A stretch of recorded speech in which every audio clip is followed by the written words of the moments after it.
Today we're going to do a deep dive into B2Gold to find out whether it's a buy or not.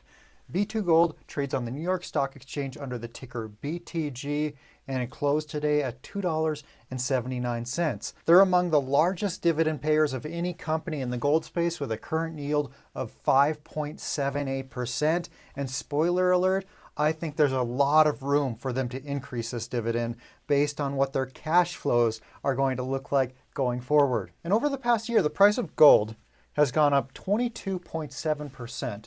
And at the same time, the B2Gold stock price has gone down 22.1%. So not only has B2Gold not participated in the gold bull run, the stock has actually gone the opposite direction. Why? Because there's some risks here. And in this video, we're going to go over those risks, their debt levels, their cash levels, how much money they might be making going forward, and some other things about the company that you're going to need to know if you're considering investing in this company. As always, don't take this as investment advice. This is just my own opinion based on my own research, and I do get stuff wrong. When it comes to investing, I'm looking to buy low and sell high.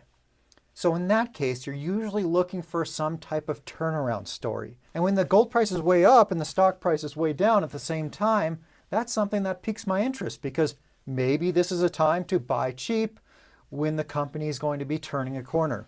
So let's dive into it. Before the end of this video, I'm going to give you my opinion on whether I think B2Gold is a good buy today and worth the risks. But first, let's go over some of the good things about the company. So first off, they have big growth ahead. This has been a growth company during its whole existence. They keep building new mines and they keep growing the company more and more. And right now, they're building a new mine in northern Canada up in the Arctic Circle. Big growth ahead, so that portends good things to the share price in the future if they can complete that mine on time and on budget and get that up and running. That new mine, it's the Goose Mine, and it's scheduled to come into production in Q2 of 2025. The next good thing is that the company operates low-cost mines. Now, 2024 is a bit of a higher cost year, although the company's cash costs are still low. Basically, that's what it costs them to get an ounce of gold out of the ground. However, their all-in sustaining costs in 2024 are a lot higher than they have been in previous years because they're investing a lot of money this year. They're making big investments, which are increasing their costs, but just for this year. But overall, they're a very low-cost company, which means they're a safer company in that sense. Because if you operate high-cost mines and the price of gold goes down, well then in no time you can go from making money to making no money at all or losing a lot of money. But if you have low-cost mines and the price of gold falls, well then you continue to be profitable. And another good thing about the company is they have a lot of cash. As of the most recent quarter, they have over $500 million of cash in the bank. And in Q2, that amount of cash that they have should grow a whole lot as well. Another good thing about the company is they have a proven management team.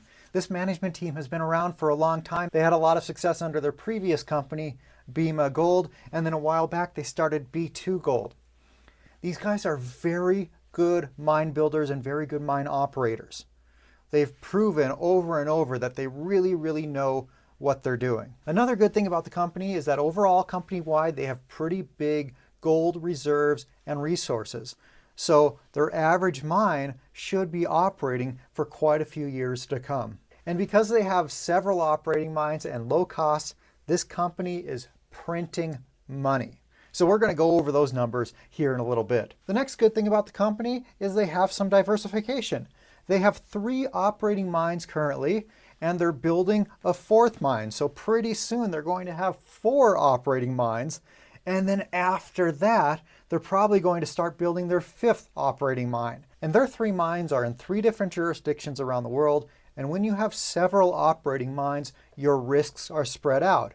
So if something bad happens at one of those mines, it's probably not going to kill the company. Whereas if you only have 1 operating mine and something really bad happens there, yes, that could kill the company. The next thing I like about B2Gold is that the market is really nervous about their new mine build up in northern Canada. But this is a proven management team, like I mentioned earlier. They have a lot of mine building experience, including building a mine in the Arctic Circle under their previous company, B2Gold. They built a similar mine in Russia quite a few years ago. So they're experienced not only in mine building, but in building a mine in that climate. Another thing I really like about B2Gold is they have a big dividend and it's safe. So although the stock price is depressed right now while they're building this new mine, well, you get paid a nice dividend while you wait for that stock to re-rate higher. And I did one video on this channel previously, and I got some comments on that video saying their dividend isn't safe. Their payout ratio is 500% or 1600% or some ridiculously high number that doesn't look safe at all. But you know what? A company like B2Gold, they have big non-cash expenses like depreciation, for example. Depreciation counts as an expense that makes the payout ratio look higher than it actually is. But in reality, when you look at how much they're paying in dividends compared to how much cash they're earning, their payout ratio is pretty low. For example, their dividend costs them less than $50 million a quarter. But in quarter 2 of 2024, they should be generating about $200 million in cash. So their payout ratio in terms of the cash that they're generating is more like 25%, not 500% or 1600% like some of these comments are saying. But that's just like if you look at some finance website that gives you the dividend and the payout ratio and things like that. But when you dive into the financials, the dividend is very safe, assuming their mines continue operating. But for example, if something really bad happens at one of their mines, well, then maybe this dividend isn't as safe. But at these gold prices, I think they could lose half of their production and still maintain this dividend. And if production stays where it's at or even grows with this new mine that they're building, and the gold price stays where it's at, well, I think there's a lot of room to increase this dividend substantially. And another thing I like about the company is they're debt-free. Well, sort of. They have this gold prepay arrangement where they got $500 million from a company in exchange for delivering ounces of gold into the future. So although these gold companies don't count that as debt, it's basically the same thing, but on paper, they're debt-free. And now for some bad things about the company. First up is the risk building the Goose Mine. So as I mentioned earlier, this is up in the Arctic Circle in Canada, and this is a really unforgiving climate. They've already pushed back the first gold pour from quarter 1, 2025 to quarter 2, 2025, and they've raised their guidance on the amount of capex this build is going to take. Those two things have hurt the stock price. But will they be able to complete it on time? Will they be able to pour first gold in quarter 2, 2025? And will they be able to build it without any additional capex expenses? As of the most recent earnings call, they said that it is going on time, on schedule for quarter 2, 2025, and it's slightly under budget, but that's their new updated budget. Those are the big question marks around Goose and one of the big things that has been depressing the stock price. The next bad thing about the company is their moly risk. So one of their 3 operating mines, which accounts for about 50% of their production, is in Mali. And Mali is being run by this military government that overthrew the government a few years back.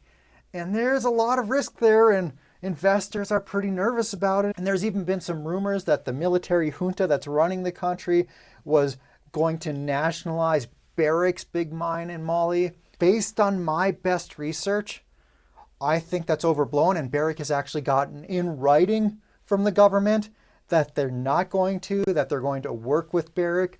I think the big risk in Mali is really the government wanting a bigger piece of the pie, the government wanting more of the profits from the mine. I think that's the biggest risk in Mali, but investors are nervous about Mali, so it's not great that half of the company's production is coming from there. And the next bad thing about the company is there's no insider buying as of late. And if there's any insider activity, it's only been selling.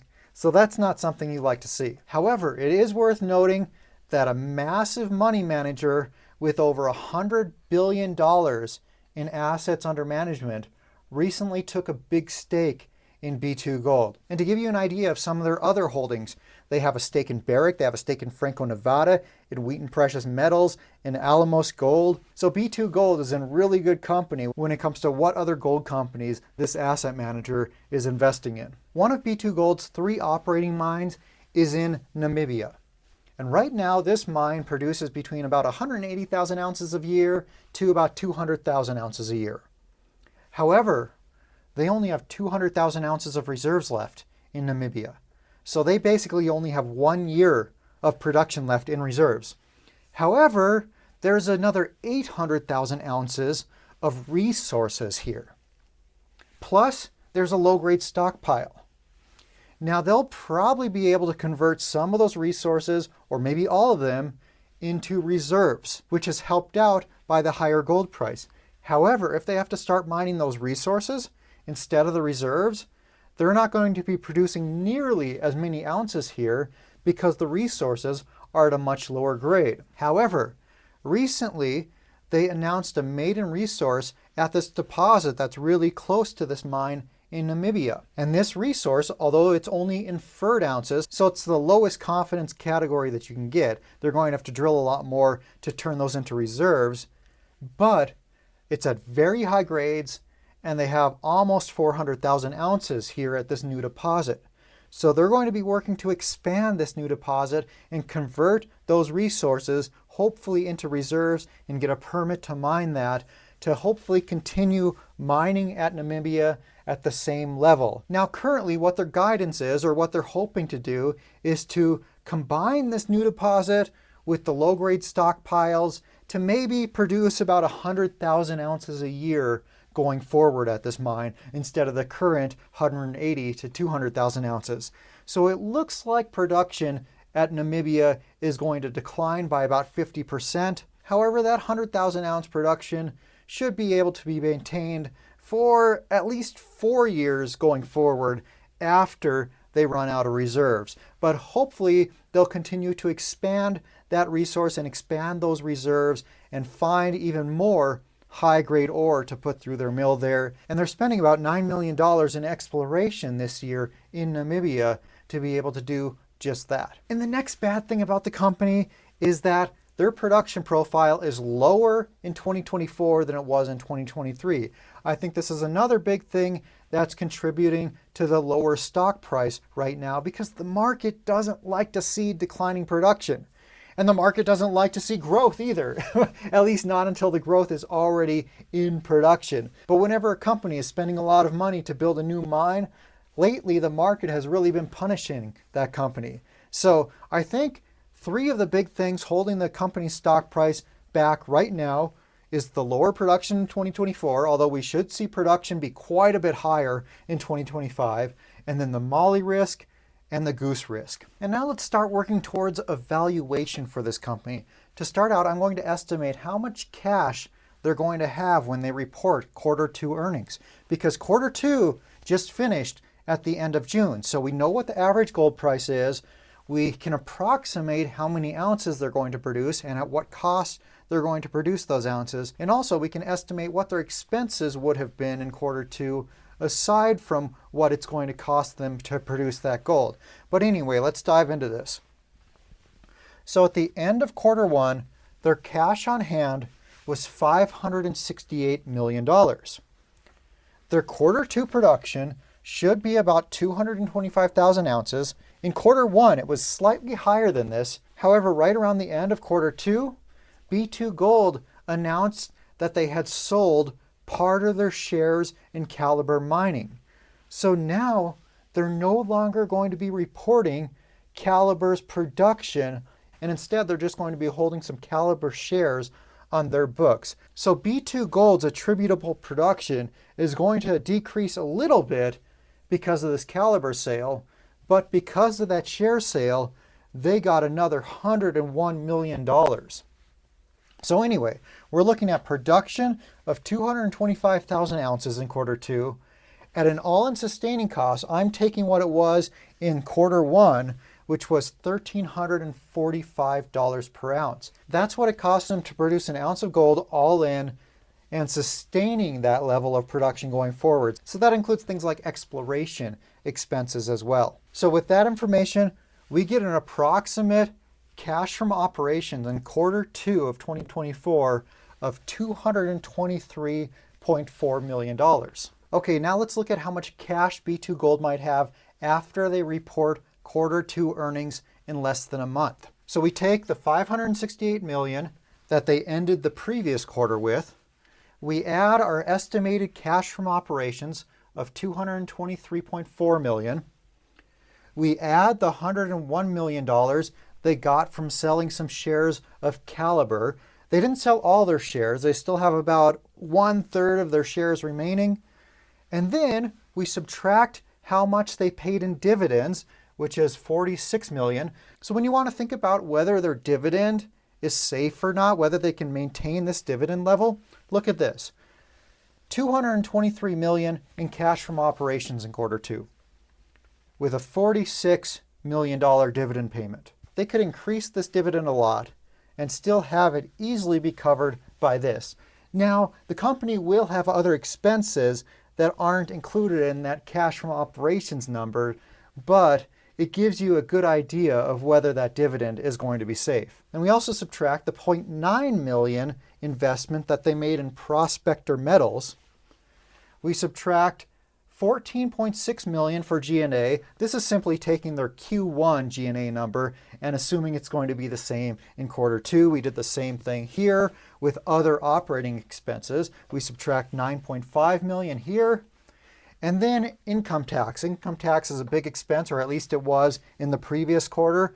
Assuming the same income tax going forward in quarter 2, we're subtracting $81.6 million there. And then this last point is a big question mark because the company has said they have approximately $400 million left to finish building the Goose Mine. And they're going to be doing that over about the course of a year. So to try to determine how much they spent in quarter 2 on the Goose Mine, I'm just taking $400 million divided by 4 quarters to get $100 million.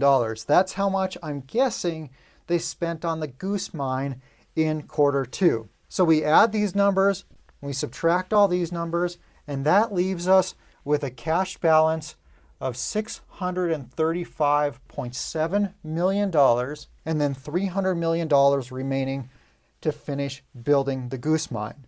And we're going to have to continue paying the dividend payment each quarter, which is approximately $46 million.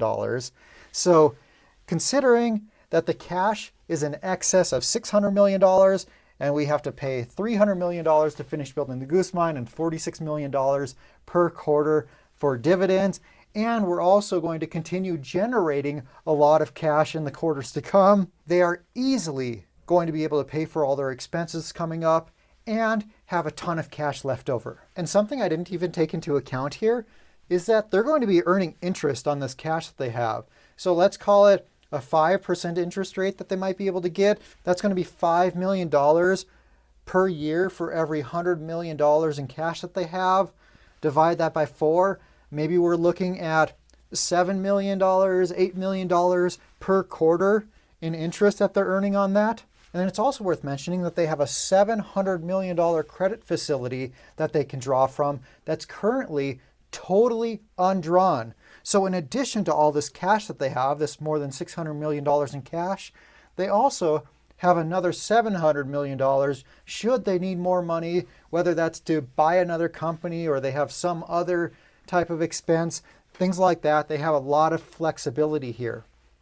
This credit facility does cost them some money to keep this active, but this is going to be less than $5 million a year when it's totally undrawn. So it's not much at all compared to how much cash they have on hand or how much interest they're going to be earning from their cash. I mentioned that I had previously done a video on B2Gold, but a lot of stuff has happened with the company since that video. So let's go over some of those major events right now. So first of all, I mentioned earlier that B2 had sold some of their shares in Calibre Mining. Before, they were more than a 10% shareholder in Calibre. So when they would report their production on their quarterly numbers, they would include their attributable share from Calibre's production. Even though none of that money goes directly to their bottom line, that's how they have to do it for accounting purposes. Now that they've sold some shares, they're under a 10% shareholder and now will no longer be reporting attributable production from Calibre. So because of this, their annual production on paper is going to be reduced by about 45,000 ounces.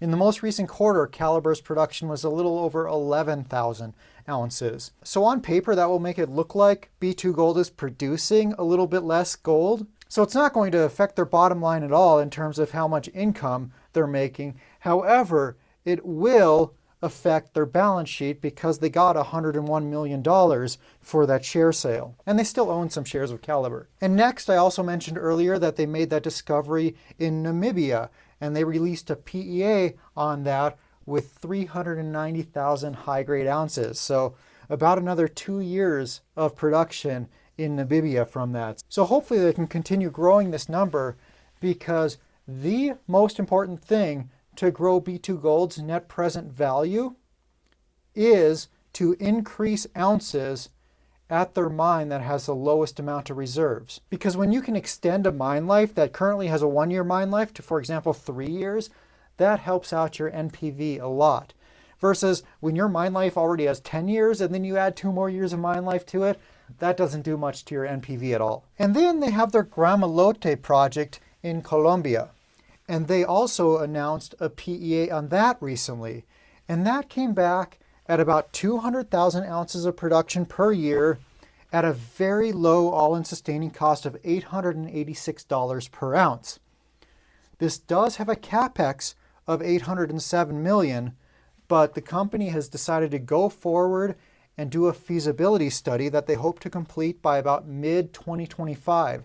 So they should be completing that feasibility study at the same time that they're pouring first gold at their Goose mine. So it looks like this very well could be their next mine build after they finish building Goose. So it's very likely that we can look forward to this being their next expansion project, and maybe they go from having 4 producing mines to having 5 producing mines after they build Gramalote. And this next thing, I thought it was a really good piece of news, but the market didn't react, and that is B2Gold sold $90 million worth of royalties to this private company called Versamet. Now, these were royalties that B2Gold held that weren't getting any value from the market.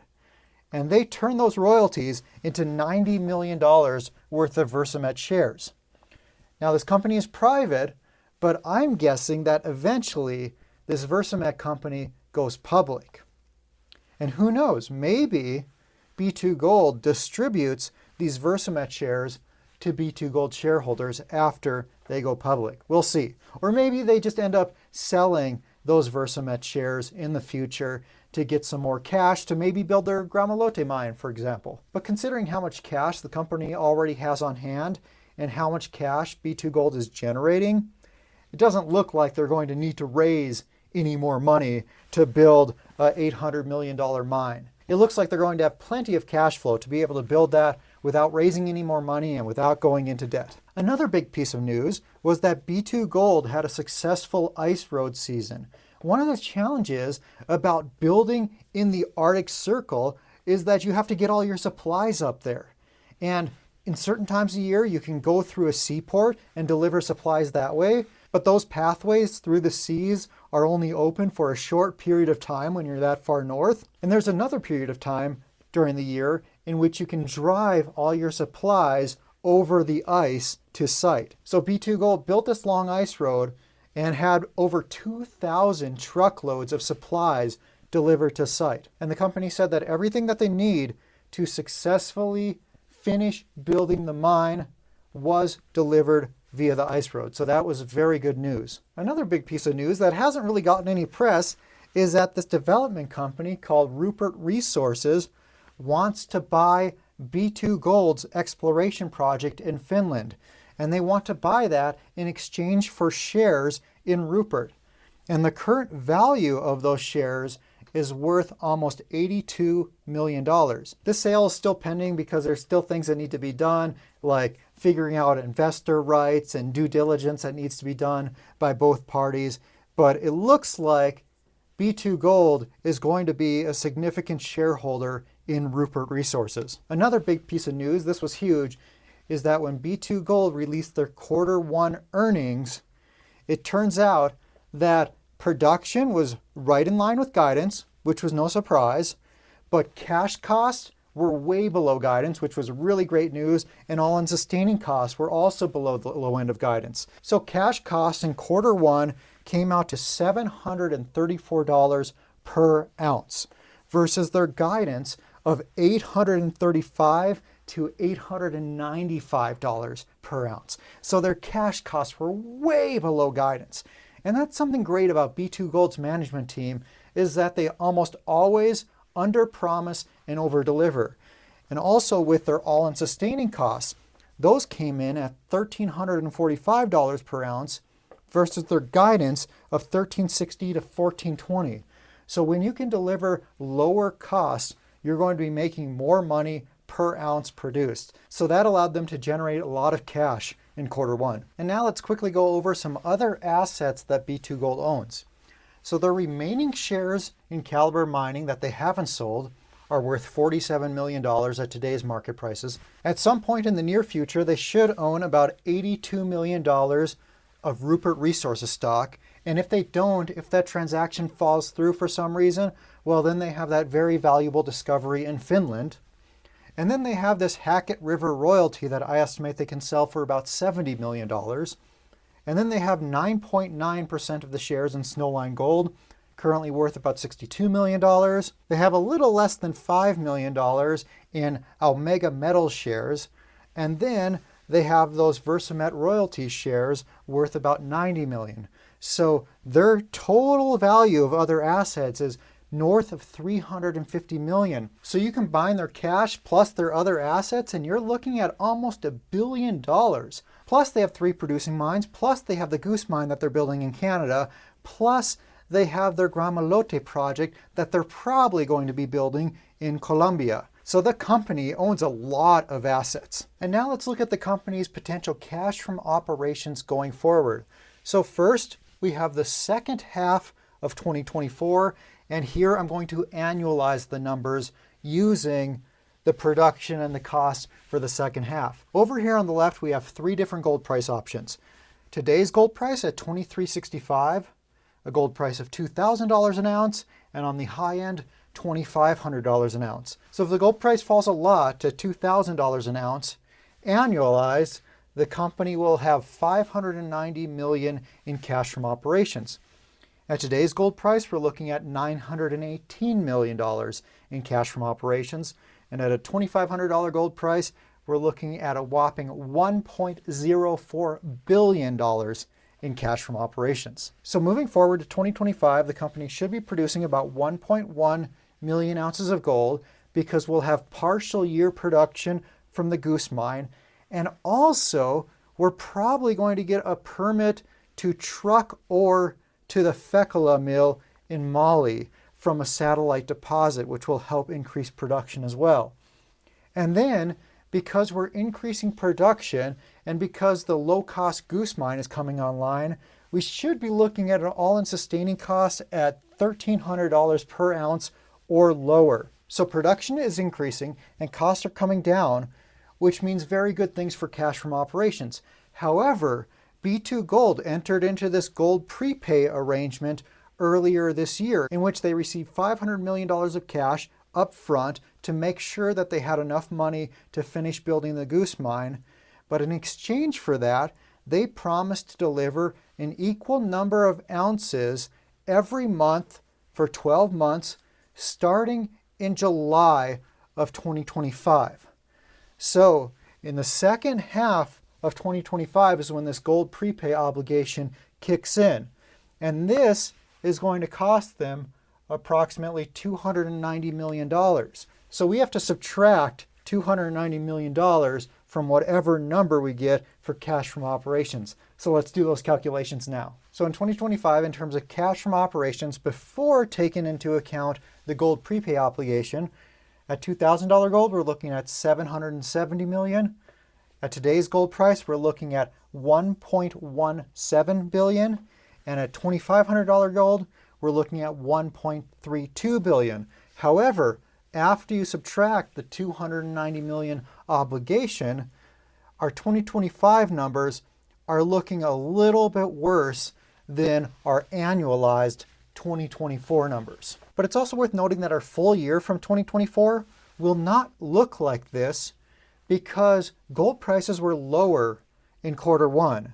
So because of that, our numbers probably won't be this good in 2024. So we might not have that much of a decline going into 2025. And then when it comes to 2026, this gold prepay obligation is still active in the first half of 2026. So I think ideally for this investment, we want to look for a hold period until at least we get the financials for quarter three of 2026. So right over here in this column, I'm going to do the annualized numbers for 2026 after the gold prepay obligation is totally fulfilled, because I think this is going to be our ideal hold time for this investment. And in 2026, the Goose Mine should be in full production the whole year, so we should see about 310,000 low-cost ounces from that mine, with a total production that year of about 1.27 million ounces, which is a significant increase from 900,000 ounces in 2024. I have 450,000 ounces listed here, but remember that that's just for the second half of 2024. But anyway, 1.27 million at an approximate all-in sustaining cost of $1,230 per ounce, because we're going to have that low-cost Goose Mine into full production, which will help bring our company-wide cost per ounce down. After that gold prepay obligation is taken care of, if the gold price falls a lot to $2,000 an ounce, we're still looking at cash from operations of almost $1 billion per year. At today's gold price, we're looking at $1.44 billion per year. And if the gold price goes up a bit to $2,500 per ounce, we're looking at $1.61 billion per year. This is some serious cash generation. And now using these numbers, let's go figure out a fair valuation and a fair stock price for this company. But before that, I just want to talk about dividends quickly. So right now, the company's dividends cost them about $190 million a year. Imagine we're over here in a couple of years having cash from operations of $1.44 billion with a dividend obligation of less than $200 million. Theoretically, the company could raise their dividend 300%, 400%, and still be able to pay out that dividend every quarter. And remember, the company is probably going to grow even further from here, building that Gramalote project in Colombia, adding another 200,000 ounces per year approximately. Now maybe by then the Namibia mine is depleted and that new Gramalote mine is simply replacing that previous production from Namibia. But still, I like the growth I'm seeing here, and they're all low-cost mines, and they're building even more low-cost mines. This Goose Mine is super low-cost. If they move forward with that Gramalote mine, that's going to be even lower cost. So in my opinion, going forward, this looks pretty darn good. Now, we don't know what the company is going to do with all their extra cash. Now, it's a very good thing for a mining company to have fat stacks of cash, because things happen, things come up, and it's a capital-intensive industry. So when they want to build a new mine, for example, that $807 million Gramalote build, well then they want to have a lot of cash on hand to do that. Maybe they choose to raise the dividend a little bit instead of going 3x, and then they can continue adding a lot of cash to their balance sheet each quarter. Or perhaps they don't raise the dividend at all, they just keep it at 4 cents per share per quarter or 16 cents per share per year, and then they use extra cash to buy back stock or something like that, or a combination of buying back stock, adding to the dividend, and adding cash to their balance sheet. So my point is, we don't know what they're going to do with their extra cash. However, it looks like they're going to be making plenty of money to raise their dividend substantially if they wanted to. And now let's take a look to see how much we're paying for the company. What's the current market cap and enterprise value? The current share price is $2.79, which puts the market cap at $3.66 billion US. And then to get the enterprise value, we would subtract the cash. However, I don't think that's an accurate reading of the enterprise value because for some reason, the gold industry, the gold producers, don't count gold prepay obligations as debt. But they are just as much debt, in my opinion, as any other kind of more typical debt. So what is debt? Debt is when somebody loans you money and you promise to pay them back over a certain period of time. What is a gold prepay agreement? Gold prepay agreement is someone loans you money and you promise to pay them back over a certain period of time. The only difference between traditional debt and a gold prepay agreement is with a gold prepay, you pay the lender back in gold instead of dollars. But for some reason, the industry doesn't count that as debt. It doesn't make any sense to me. So to find the enterprise value, I'm going to add back in the gold prepay obligation. Now, obviously, once this obligation is completed, we wouldn't add this back into the calculation. However, right now, we still have this $590 million obligation. So that puts our enterprise value, what we're paying for the company, at $3.61 billion. And now let's try to figure out a fair value for the share price in the future. So my investment time horizon is going to be about the end of 2026 because that's when the Goose Mine should be in full production, and also that's when the gold prepay obligation should be done. The gold prepay obligation should be done at the end of Q2 of 2026. So starting Q3 of 2026, we're going to have no gold prepay obligation, and then come about November of 2026, we're going to get those results from Q3. So November 2026 is going to be my investment time horizon. And then to come up with our share price, this is going to be our formula. So first we're going to take our cash from operations. In the case of $2,000 gold, that's going to be $978 million. And then we're going to subtract other operating expenses, which should be somewhere around $15 million. We're not going to subtract general and administrative expenses because those expenses are already taken into account when calculating cash from operations. And then we're going to take that number and we're going to multiply times our cash flow multiplier, which is a very subjective number, but I'm putting that as 8. And that's based on all those pros and cons that I was talking about earlier. So it's a great management team, it's diversified, it has a lot of growth coming, they have low-cost mines, they have no debt, they're making a lot of money, they have a lot of cash on hand. So there's a lot of pros there. But then at the same time, you have some risks. You have the Goose Mine build risk, you have that Mali risk, you also have the risk of running out of reserves in Namibia. So considering all those pros and cons, I'm giving this an 8 times cash flow multiplier. And then we take that number and we add the company's cash, approximately $636 million. Now their cash number is going to be a heck of a lot different 2 years or 2.5 years from now than it is today. However, I would do this calculation every quarter as we get the updated cash numbers. And then I'm also going to add in the value of other marketable assets. So that was $356 million.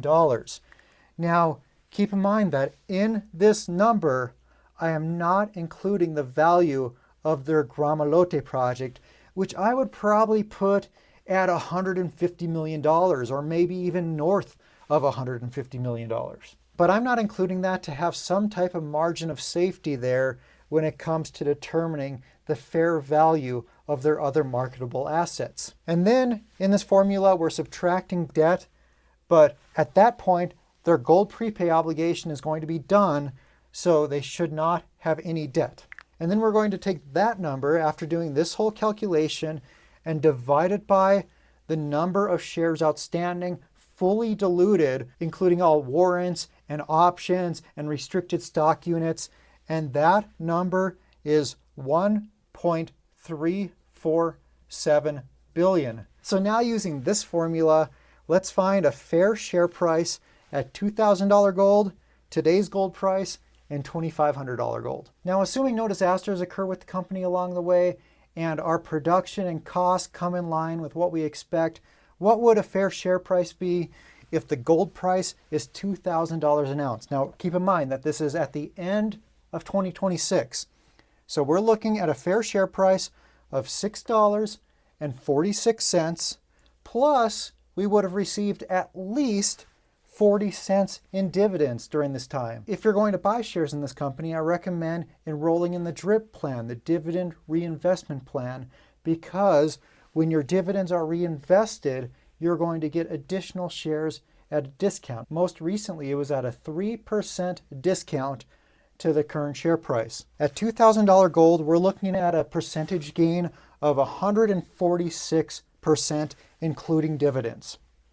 But keep in mind, dividends could very, very likely be higher than this. But this is just assuming that dividends stay in line with where they're currently at 4 cents per share per quarter. Now, if in 2026 the gold price is where it's at today, we're looking at a fair share price of $9.20 plus a minimum of 40 cents dividends, which results in a gain, including dividends, of 244%. And then at a gold price of $2,500, we're looking at a fair share price of $10.21, plus you would have received at least 40 cents in dividends, which would be a percentage gain, including dividends, of 280%. And that's in about 2.5 years. So now let's talk about my conclusion for this investment. By the way, it's worth mentioning that over 2.5 or 3 years, we'll probably see some type of increase in operating costs for B2Gold. But the reason why I use today's gold price and then a gold price a little bit lower and a gold price a little bit higher is because I kind of expect the gold price each year to kind of keep up with the increase in operating costs. So yes, I don't take into account inflation costs in this, but I also don't take into account the fact that the gold price has increased about 7% on average every year for the last 20 years. So I would expect a gold price to be quite a bit higher than $23.65 in 2.5 or 3 years from now, but also I expect operating costs to be higher. So I think those two things kind of balance each other out. And now let's quickly go over my conclusion for this investment. As mentioned earlier, my time horizon for this investment is after those gold prepay obligations roll off and have been fulfilled completely and the Goose Mine is in full production, which will be about 2.5 years from now.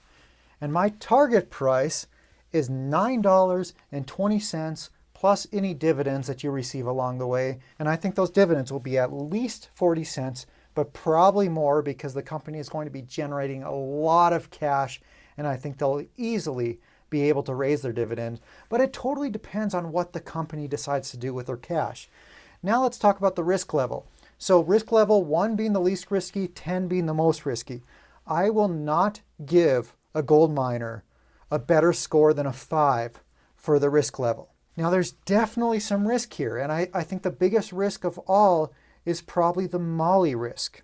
However, I think the share price is trading at a really low valuation right now. So if it wasn't for the really low share price, maybe I would give the risk level a 7 or an 8, because 50% of B2Gold's production comes from moly, and there's a lot of risk in moly right now. But because the shares are so cheap, I'm going to give B2Gold my best risk score for a gold producer of a 5.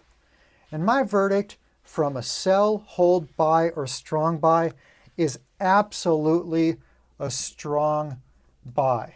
B2Gold is one of my favorite picks in the entire gold space today. I think it represents a very compelling valuation. Even if worst case scenario happened and their moly mine, for example, got seized by the military junta government, well, it would still be a good company with a lot of growth prospects ahead, and it would still be in a good financial position. So yes, the stock price would temporarily get killed on that news, but the company would survive it. And I think the company would still prosper in the long run. So all things considered, I think it's a very, very strong buy. If you want to get access to my very best research, click on this link right here to subscribe to my newsletter. And next, watch this video. It's my analysis of Agnico Eagle Mines, and I'll see you over there.